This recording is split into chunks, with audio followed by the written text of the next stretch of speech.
Hello, everyone. Mr. Wested coming at you with another video. And today I want to talk about something that someone in a recent video I watched made me think about. And it was, I don't remember who exactly it was, but this person said, Genshin Impact is too big to ever fail. And I was like, you know what? You're right. And I think I was watching Asmongold react to that video live on stream. And he said, stop lying. Look at WoW. WoW has been failing and WoW has failed. And I think while Asmongold is correct and while this other content creator is correct, I do want to say that I'm more on the side with this other content creator where I guess what I want to talk about is games that are too big to fail, right? So here we have Doom. Doom was at a really low point with Doom 3. Doom 3 is a great game, but it was at a low point because Doom 3 wasn't just your average, regular Doom game. Run and gun, kill stuff, find secrets, all of the above. And then Doom, I think 2016 or something, came back and everyone was super excited about it. Doom was back on the menu. It was amazing. Um, and people are starting to think that just because their game that had like 50 million players, like Genshin Impact last year, does not have 50 million players, that these games are dead. Um, One good example of like you don't need that much of a player population to keep games like going is I think Josh Strife Hayes did an interview with one of the Path of Exile devs, and a Path of Exile devs said, yeah, for an average, not for our live game, all we need is 10,000 players, and that's all we need. We will still be successful even with 10,000 players. And it's kind of crazy that we look at games like World of Warcraft retail. We look at games like RuneScape 3, Genshin Impact, Call of Duty, and Fortnite. And we think that maybe not Fortnite as much, but with World of Warcraft, Genshin Impact, we think that these games are dying because they're not having 30 million players log in at one time across all the servers and play the game. I think it's generally just a bad mindset to have about games that are still successful, right? WoW would probably like, let's be real. If WoW didn't release Classic, if WoW did not release Classic, it still wouldn't be in the dirt. It would still have a budding player population, but it would just be, instead of 1 million players, it's 700,000 players, something like that. But what WoW did to bring itself back was it released WoW Classic, and it is continuing WoW Classic with Cataclysm coming out sometime next year. Um, and pretty much WoW is kept alive because of Classic.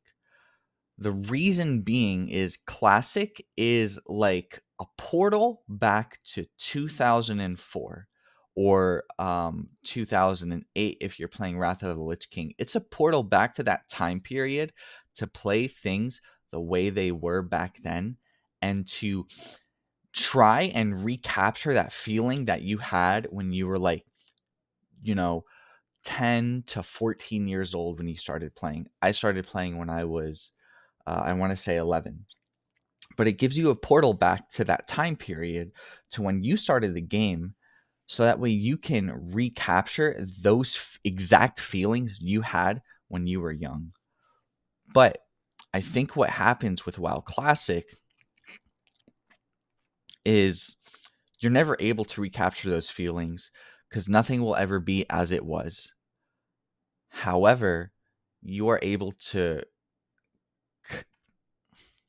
if you're someone that's like my age, you are able to collect new memories, but these new memories will not be as nostalgic as those memories were when you were playing the game back in, whenever you first started WoW.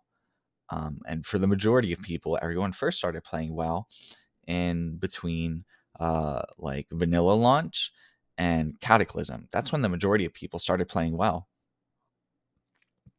Um, so WoW truly can never die because it offers players the ability to go back and think they can capture those feelings and those memories that they once had all the way back whenever they first started to play the game. But that will never be able to happen because, oh, I have a job now. Oh, I have a family now. Oh, I have X, Y, and Z. I have all these responsibilities. Whereas before, I never had those responsibilities. And I could just play the game 24/7 all day. And it was really fantastic, but you can't really go back. Um, so that's why WoW will never fail. Genshin will never fail. Um, Mainly because Genshin is so popular. Genshin is like the epitome of gacha games right now. Um, I'm not saying it's the best gacha game, but when Genshin came out, there was nothing quite like it. And with all of these new gacha games come out, for example, Wuthering Waves and others like it, these are games that look quite like Genshin. They are pretty damn similar, if not they're not exact copies, but they're pretty damn similar. It's a Breath of the Wild style world where, you explore and you fight big monsters and you get to pull for characters. It's really exciting stuff. Um, Genshin will never fail because Genshin set up the formula for what all gacha games should be.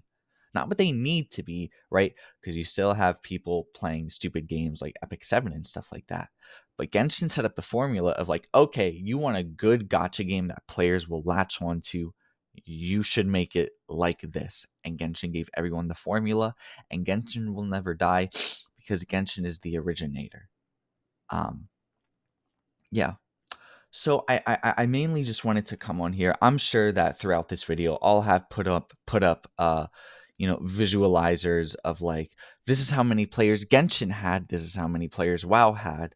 And we can even go into something like Fortnite, right? Where Fortnite has been like the gaming zeitgeist ever since it got really popular on Twitch. It has been the thing to everyone. um and people really, the majority of people, you ask them about Fortnite, they'll say like, oh yeah, I played it a few times, but I don't haven't really ever touched it. And then Fortnite OG comes out. Fortnite, as it was when it launched Battle Royale, boom, hit its player peak of like 44 million or something like that, which is genuinely insane. Um so maybe this is a rough draft idea for a future video I want to make that is more planned out for talking about why certain games will truly never die because at one point they were so big culturally that they can never fail. If the game did not break out into the mainstream media as culturally important, right? So, like, if you did not hear some news anchor on your local news station or ABC talking about how this game that you play is ruining the minds of kids and teenagers alike, and it is destroying their lives. If your game does not get to that level where it's not even on the local news station, um, your game is not as big as games like Genshin, and World of Warcraft, and Fortnite. Genuinely, it is just not that big of a game. I'm not saying it's a small game, right? Like, I'm looking at my wallpaper right now. Devil May Cry is on my wallpaper right now. Love that game. Um, but if your game does not make it onto the local news channel, is your game really that big? You know, if your game's not on the local news channel, is it really big enough to compete with Halo? Is it really big enough to compete with, WoW or Genshin? I don't really think so. Um, yeah, but that's just kind of my thoughts. I just really had to like get this out, right? Because I feel like Asmin was kind of wrong. There are games that are too big to fail. They will not be the biggest forever. There will be other games that are bigger than them, but these games will live forever because they were either the originator of something or they were genuinely just so big that they could never truly die. Um, that's it for me. If you're watching the video, like, subscribe, comment, do whatever. Um, Thank you so much for your time. And until then, I'll see you next time. Peace.